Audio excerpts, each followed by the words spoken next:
Aksi unjuk rasa besar-besaran membela Palestina digelar di Jembatan Sydney, Australia pada Minggu 3 Agustus 2025.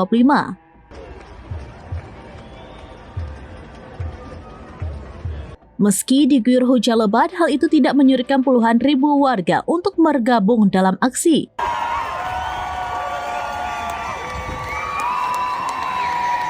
Dikutip dari ABC News, kelompok aksi Palestina Sydney menyelenggarakan pawai kemanusiaan yang bertujuan menyerukan gencatan senjata di Gaza serta mengizinkan bantuan kemanusiaan masuk. Selama aksi, warga mengibarkan bendera Palestina dan memukul-mukul panci serta wajan.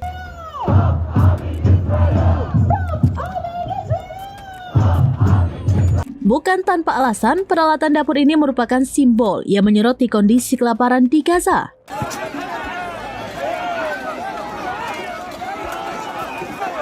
Pawai ini juga mengirim pesan kuat kepada dunia, Gaza, Israel, dan pemerintah Australia bahwa mereka bertekad membela kemanusiaan.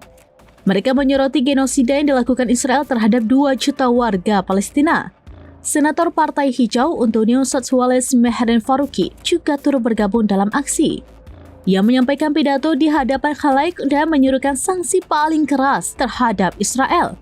Menurut laporan ABC News, pawai kemanusiaan ini diikuti oleh lebih dari 90.000 orang.